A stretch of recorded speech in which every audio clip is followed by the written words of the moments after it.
Et à 14 jours donc du débat entre Dominique Carlac et Patrick Martin sur BFM Business, 18h-20h lundi 26 juin, on a décidé de mesurer un peu le rapport de force. On a des chiffres exclusifs sur le poids des différentes fédérations au sein du collège des votants du MEDEF et sur finalement les ralliements des deux camps, Raphaël Couder.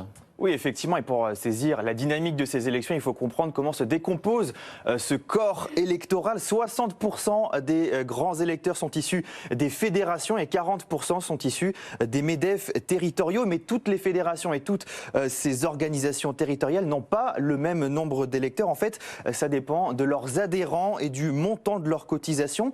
Et selon nos informations, c'est l'assurance qui arrive en tête avec 64 grands électeurs suivis des banques. Vous le voyez avec 56 électeurs, et arrive ensuite la métallurgie et le bâtiment. Seulement, ces deux derniers secteurs sont aussi très représentés dans les MEDEF territoriaux, ce qui fait que si on additionne toutes les voix, eh bien, ce sont ces deux secteurs qui pèsent le plus lourd.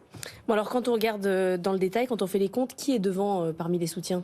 Eh bien, c'est Patrick Martin qui fait largement la course en tête. En l'occurrence, il est soutenu par 3 des 7 plus grosses fédérations, justement, la métallurgie, le bâtiment et les travaux publics, qui représentent à elles seules 121 électeurs. Il a aussi le soutien de nombreux MEDEF territoriaux, le MEDEF Paris, le plus gros avec 25 électeurs, mais aussi Lyon, Marseille ou encore la Corse. Dominique Carlac, de son côté, a le soutien certes de plusieurs grands dirigeants, Christelle Heidmann, la patronne d'Orange, Jean-Dominique Sénard, le président de Renault, mais ce sont des soutiens à titre personnel. Ça ne veut pas dire que derrière, les électeurs de ces fédérations voteront pour elle. Cela étant dit, rien n'est définitivement acté. Plusieurs grosses fédérations comme celle de l'assurance, de la banque ou encore le Syntec ne se sont pas encore prononcées.